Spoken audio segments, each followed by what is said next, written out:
Good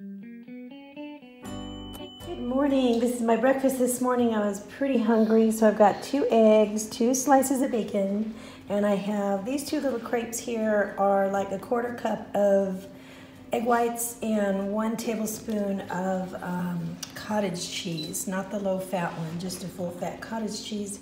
And then I have half of a grapefruit. So my whole breakfast is really going to be about 8 carbs, 8 or 9 carbs, really close to that. And then I really consider the grapefruit worth it. A whole grapefruit is probably about 13 carbs. And my points are about 6 points for the whole breakfast.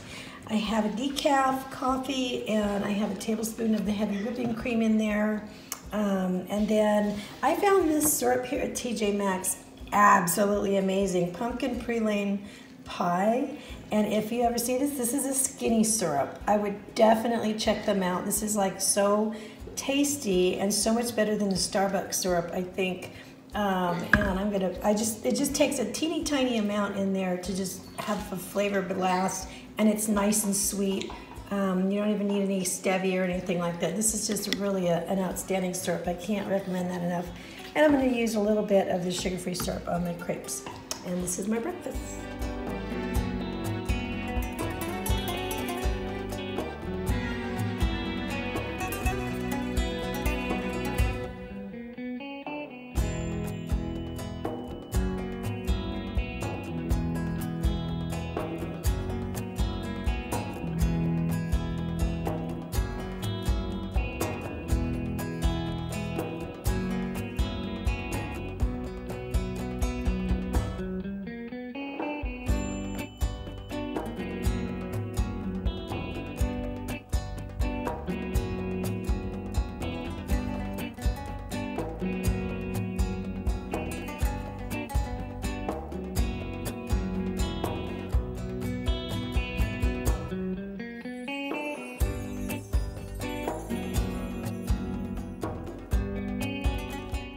Okay, so for instead of dinner, I just wanted a little something sweet. So I made a couple of little egg white omelets.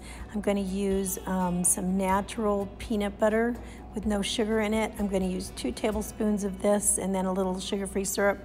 And then what I have is this skinny syrup. I'm going to add this to some of this cashew milk with 1.5 tablespoons of psyllium husk, just to make sure I get a little fiber in tonight.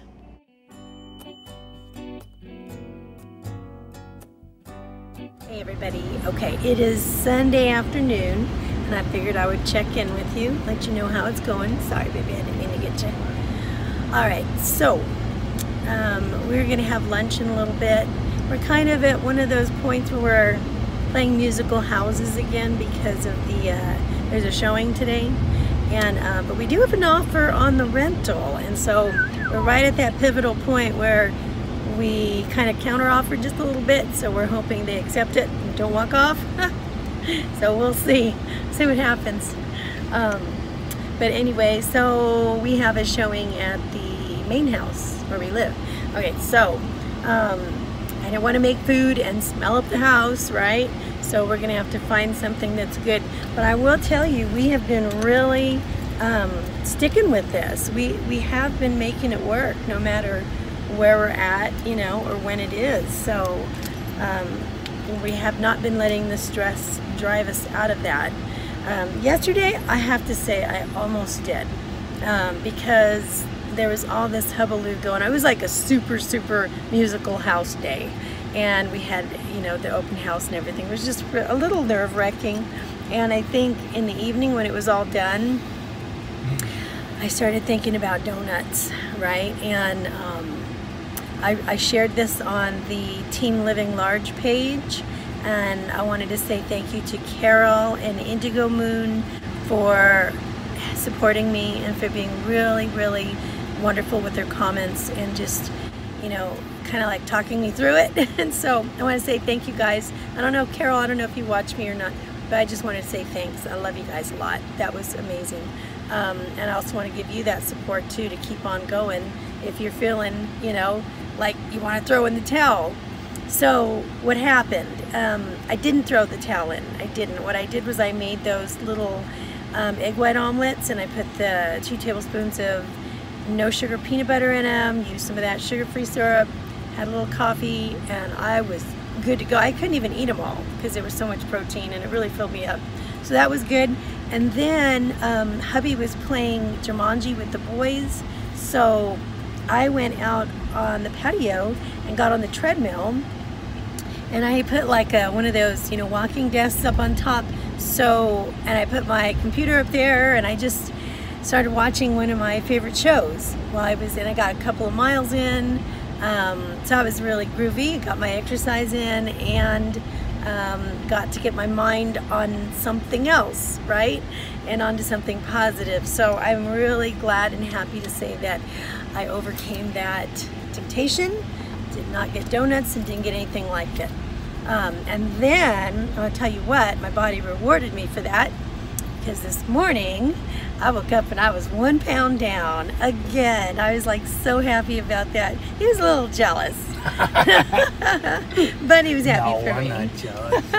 So it's only been like, what, 10, 11 days or so? Yeah, I walked around hungry every single day. I told him he's not having enough fat.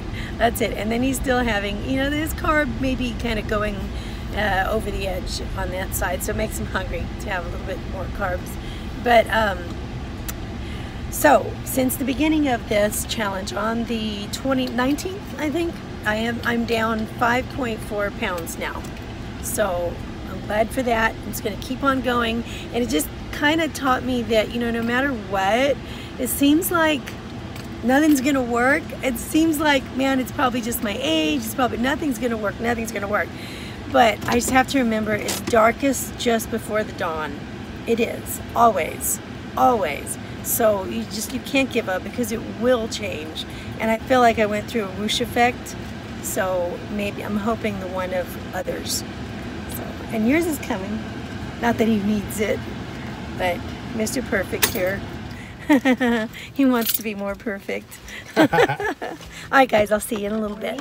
Well, actually, it's almost afternoon, and this is my breakfast. I want to say brunch. Let's just call it brunch. All right.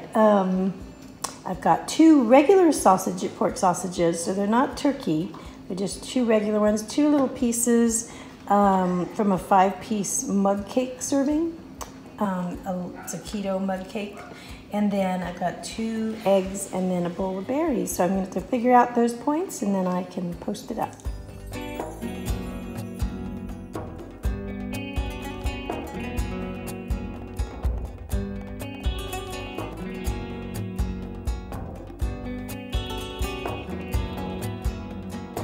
This morning is, I've got 3 small eggs. My chickens laid them and they're rather small, so I went ahead with 3 instead of 2. I've got 1/4 of an avocado. I've got about, I want to say 2 cups cooked down of mustard greens. And I've got a little hot sauce on top. And I also cooked the mustard greens with garlic and this smoked paprika. So they are rather tasty. And then I have 1 cream cheese stuffed jalapeno wrapped in bacon. I usually buy a package of those at Vons or Albertsons. And then there's about 6 of them in there, and I buy them for $3. If you get them on Friday, they're $5. I wait 1 day and I get them cheaper. And then I have half a grapefruit, and this is what I'm having for breakfast. Hi guys. Okay, I thought I would check in. It's just, I'm just trying to find some time to do this, because I haven't put a blog up in days, a vlog. So I want to let you know what I'm doing.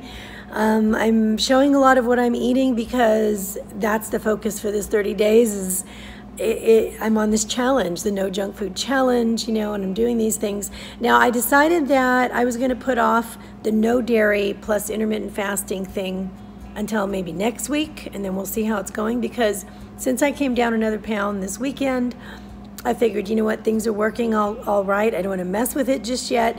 Let me just keep going another week, and then next week I will, you know, take those out if I need to. But so far so good, so I'm not too concerned about it.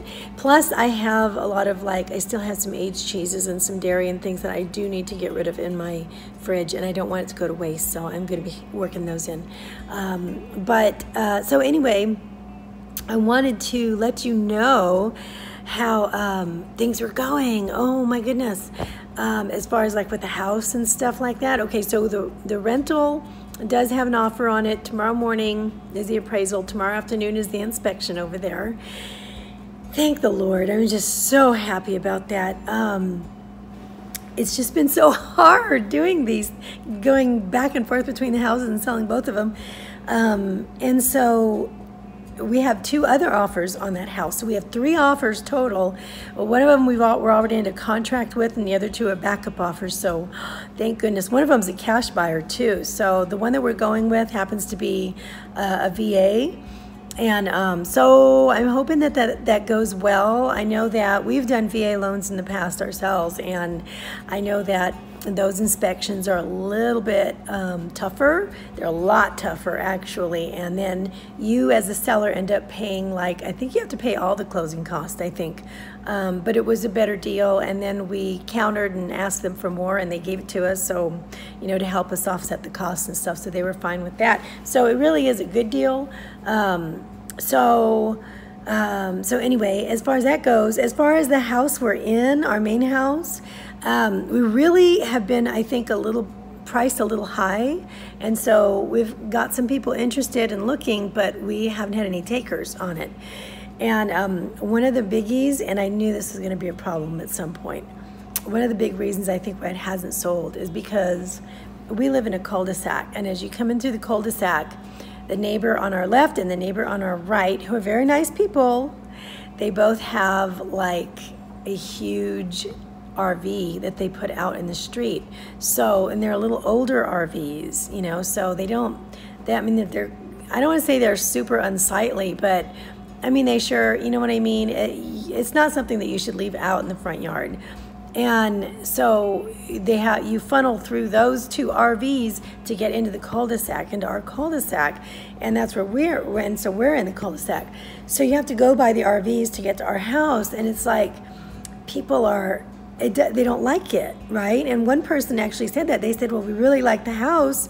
It's a great house, but I'm really worried about the RVs. They look kind of old. I don't know if anybody lives in there. It makes me feel unsafe, you know what I mean? And I'm thinking, you're totally okay. I mean, nobody's living in the RVs or anything like that. It's just that they're there and they shouldn't be there. And to tell you the truth, when we moved here, we thought the same thing, but we thought nobody could leave an RV in their front yard, you know, forever. They'd have to move them.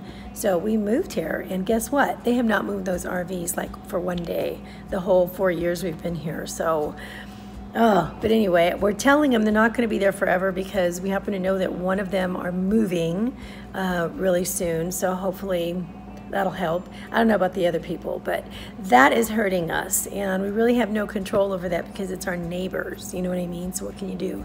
And even though they're nice, I don't think they'd be so nice if we asked them to move their RVs because they look kind of junky, right? So, and where are they going to move them? I don't see where else they could move them to. So we're kind of up the creek on that. We may not end up selling a house, you know what I mean? So we're lowering our price one more time on this house. And if it doesn't sell at this price, hopefully they'll be moving the RVs by the next season comes around, and we'll take our house in the market and wait another season, and we'll probably end up putting a built-in pool in during that time, which will give us a little leverage. And maybe we'll sell it, maybe we won't. I don't know, because we do like this house too. But we're under contract for a new one, so we kind of want to go there. So we'll see what happens. But anyway, so that's where we're at on all that. Just wanted to fill you in. Still doing good. So far, so good. And I will see you soon. Love you guys. Bye.